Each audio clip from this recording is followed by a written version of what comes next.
أعوذ بالله من الشيطان الرجيم. بسم الله الرحمن الرحيم. ألف لام را تلك آيات الكتاب الحكيم.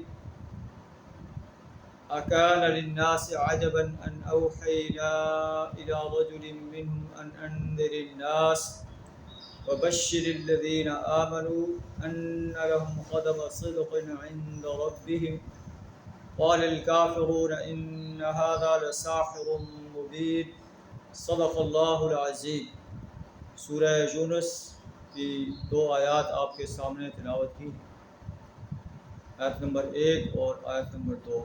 سورہ یونس جو ہے یہ مکی صورت ہے، مکہ مکرمہ کے اندر نازل ہوئی، اور جو صورتیں مکہ مکرمہ کے اندر نازل ہوئیں ان میں توحید و رسالت اور آخرت پر بڑے مدلل انداز سے بیان فرمایا گیا ہے۔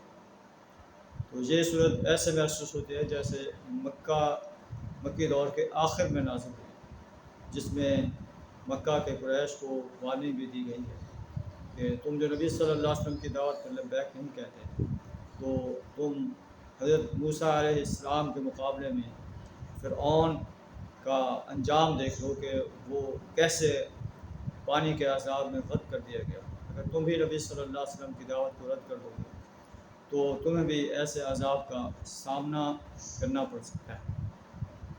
سورت کا آغاز ان الفاظ سے ہو رہا ہے، الف لام را تلک آیات الکتاب الحکیم۔ یہ کتاب حکیم کی آیات ہیں، ایسی کتاب کی آیات ہیں جو حکمت سے لبریز ہیں۔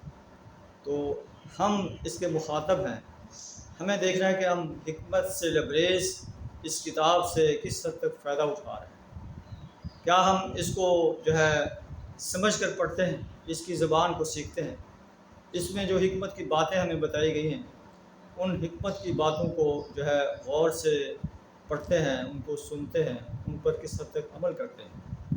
قرآن ایک دوسرے مقام پر جو ہے سورہ ابراہیم میں ارشاد فرما رہا ہے کہ کتاب انزلناہ الیک، یہ کتاب اے نبی صلی اللہ علیہ وسلم ہم نے آپ کی طرف نازل کی ہے، لتخرج الناس من الظلمات الی النور، تاکہ آپ انسانیت کو اندھیروں سے نکال کر روشنی میں لیں۔ یہ لوگ جو ہیں وہ کفر کے اندھیروں میں، جہالت کے اندھیروں میں بھٹک رہے ہیں۔ یہ کتاب ہم نے نازل کیا ہے کہ آپ انہیں اسلام کی روشنی میں لیں۔ سورہ صاد آیت نمبر 29 کے اندر اللہ نے ارشاد فرمایا، کتاب انزلناہ الیک، کتاب انزلناہ الیک مبارک، اے نبی صلی اللہ علیہ وسلم یہ کتاب ہم نے آپ کی طرف نازل کی ہے جو بابرکت کتاب ہے، لیدبروا آیاتہ، تاکہ اس کی آیات کے اندر تدبر کیا جائے، غور و فکر کیا جائے، وَلِيَتَذَكَّرَ أُولُو الْأَلْبَابِ، اور اہل عقل جو ہیں اس سے نصیحت حاصل کریں۔ لیکن کفار مکہ نے اس کتاب کو سن کر جو ہے یہ کہا کہ یہ کتاب جو ہے ہمیں جو ہے جو ہمارے آباء و اجداد کے جو طریقے ہیں ان سے روکتی ہیں، اور انہوں نے نبی صلی اللہ علیہ وسلم کو، آپ کی دعوت کو، آپ کی رسالت کو، یوم حساب کو ماننے سے انکار کر دیا۔ انہوں نے کہا ان ھذا لساحر مبین، یہ تو کھلا جادوگر ہے۔ اللہ سے دعا ہے ہمیں